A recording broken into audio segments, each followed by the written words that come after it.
Hello YouTube, this is Morgan Airspeed Prime here with my next Boruto anime review. This one is going to be for episode 290. So we continue this Code Kawaki arc here with what I'd say is like the transition episode from some of the more setup stuff right into the heart of the important part of this arc. This arc, I think, when it was coming out, was kind of regarded as like very slow at the beginning. But then when it got to these points, it was like, yeah, this is the highlight. This is what we've been building towards. You probably left us building for a little bit too long. But when you got to those big points, it was very strong. And that's exactly what happens here, because I think this is a very, very, very faithful adaptation of the manga. We cover about 2.5 chapters here. Basically, chapter 61 in full, chapter 62 in full, and basically half of chapter 63. So 2.5 chapters here. And if that is the rate that they're doing for the next few episodes, we are going to be done with this arc, basically. By 293, which is I think what we have like the anime sort of like scheduled up to. We know what like the title for episode 293 is, and I think it's very clear that that is the ending of this particular sort of like section part of the arc. Interestingly, there's been a ton of sort of speculation in the Boruto community and stuff like that, rumors flying about, will the anime go on hiatus after this? Like, do they have another kind of anime original or filler arc coming after this? Because otherwise, they are right up against catching up with the manga where it is currently. Even though we're on like, what, 78? Chapter 78 at the moment.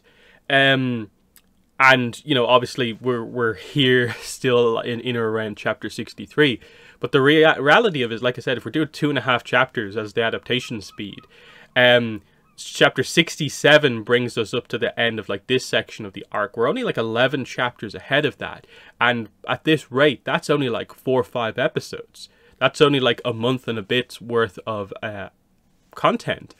And even if they, I think, leave things for a little bit for the current arc that we're doing in the manga to finish, there's probably only maybe 5-ish maybe chapters is the I think current maybe speculation before we get to the time skip.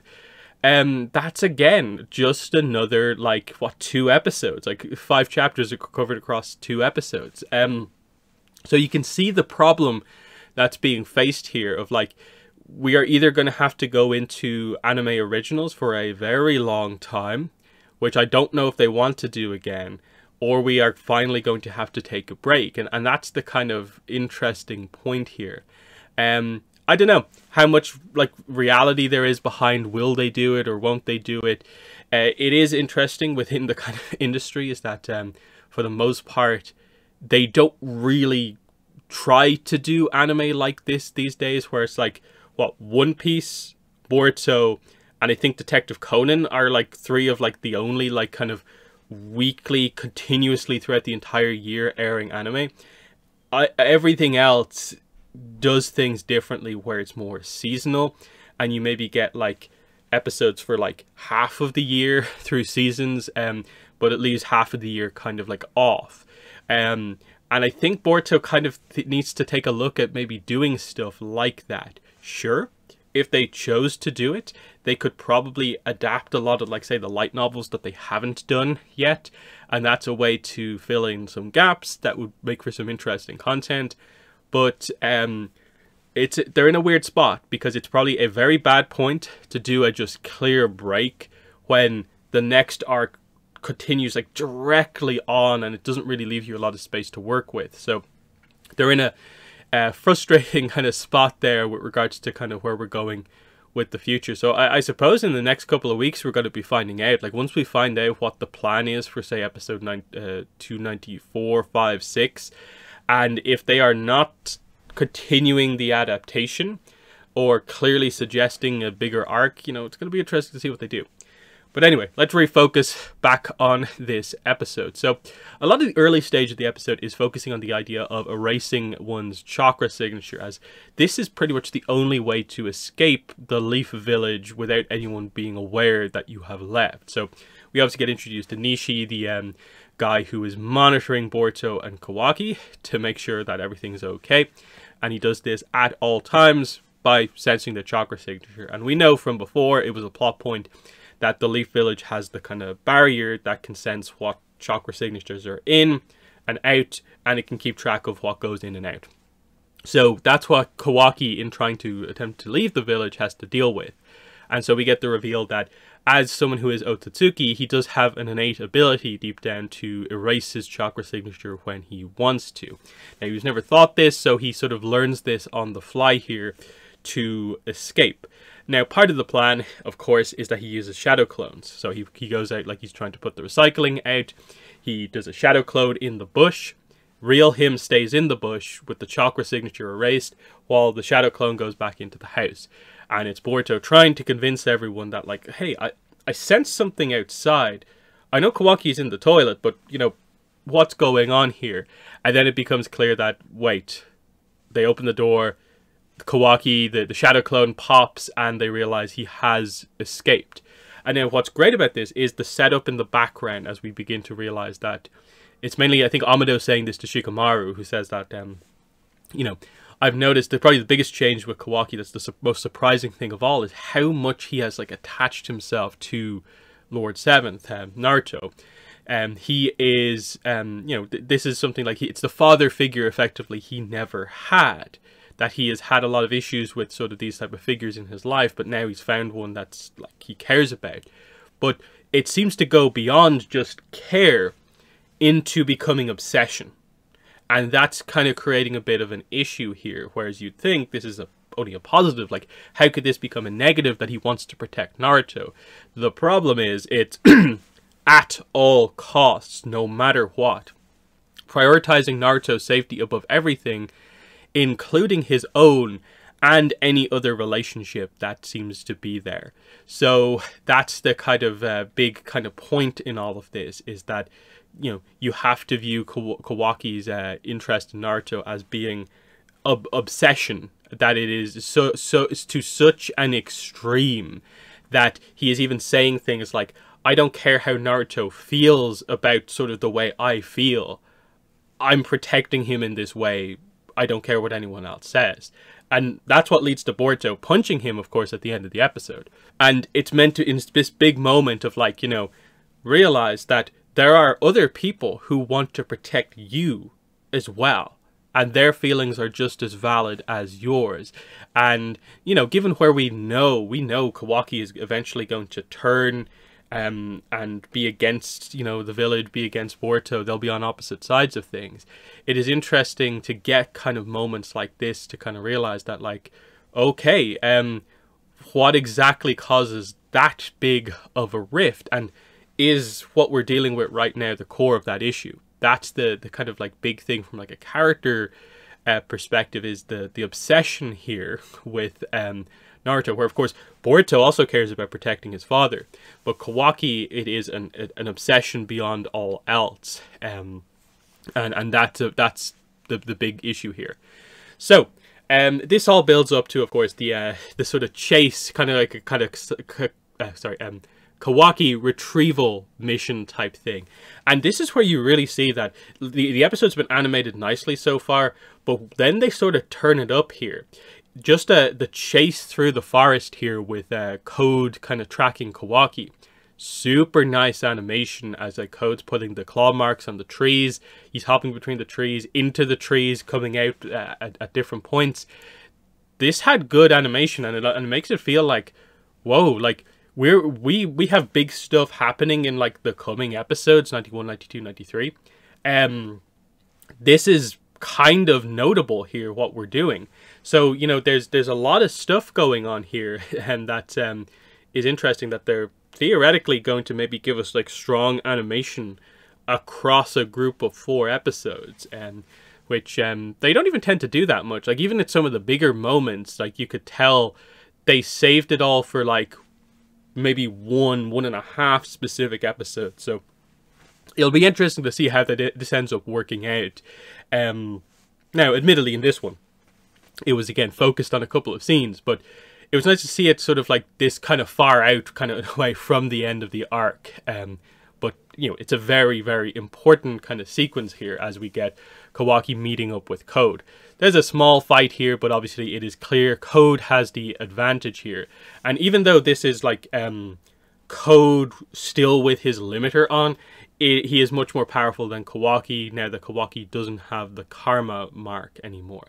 And Kawaki is still powerful without the karma, because like he has all these kind of ninja tech abilities. Now he has some, you know, jutsu. So Kawaki's strong, but Code is on another level at this point compared to him. But of course, the interesting part of this dynamic is that even though Kawaki is number one on Code's list, because of his deal with Ada, he can't kill Kawaki. He actually needs to basically bring Kawaki back to her as part of that deal, and it's the rest of the people on his list that he wants to kill, which obviously includes Naruto, Sasuke, Boruto, and so on, pretty much taking revenge on the Leaf Village. And of course, interestingly, he does explain his full plan effectively to Kawaki, that he does want to plant the chakra fruit. He doesn't say the whole like feed someone to the 10 tails, but he talks about how he wants to grow the divine tree and eventually get the chakra fruit, and that would result in basically the death of everyone on the planet. But before he does that, he wants to actually personally kill people for revenge against Ishiki. And of course, we know that as another part of the plan, him eating the chakra fruit apparently will make him Otsutsuki, and then he'll have everything that he wanted. He will be truly the successor of the Otsutsuki will. So that's Code's kind of plan in all of this. And that's what's so interesting about this, is that Ada is almost like this close to actually getting to meet Kawaki. Like Code's about to like bring him back to base. Right at the point when Boruto arrives on the scene. And you can see how nervous she is. This mainly comes out when Kawaki is like, wait, you're like, the person you're talking to has some sort of control over you, which is why, despite me being top of your list, you don't seem to want to kill me. Let me negotiate with them. And Ada is just like freaking out. And this is where you once again get the idea. Ada has these incredible powers, but her motivation is all about wanting this kind of true romance with someone like Kawaki. And even in this moment, you see that like she's actually sort of impressed with kind of like Boruto's kind of will, his desire when he kind of confronts Kawaki. So you can sort of see what she's kind of all about, the kind of her feelings towards people who can potentially have true feelings towards her. That's it's an interesting kind of dynamic, that she doesn't appear to have any grand goals as such, despite being so powerful. The same goes for like Demon, who will just sort of follow her. It's an interesting way to place basically your two most powerful characters in a way at this point in time in the series.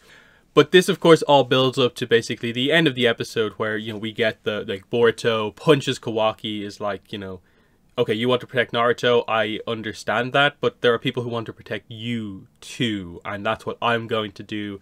And so he finally steps up to Code, he activates the karma as much as he can control it, and we're gonna get the fight here. So this is kind of an interesting one, of like a kind of rookie Boruto with the karma mark, going up against Code, who has had quite a while to kind of master the karma that can't be used for resurrection. So, you know, you'd expect Code to have the advantage here, and we're going to be dealing with some interesting dynamics, like, okay, Boruto's has the pills that are kind of holding back sort of the Momoshiki kind of like Otsutsukification thing, but if he pushes himself, can Momoshiki still come out? Because I think that's, you know, that's obviously what we're kind of like building towards in a way in all of this. And, you know, what's Kawaki going to do? He's obviously realized he's a bit helpless against Code, but can he be helpful in any way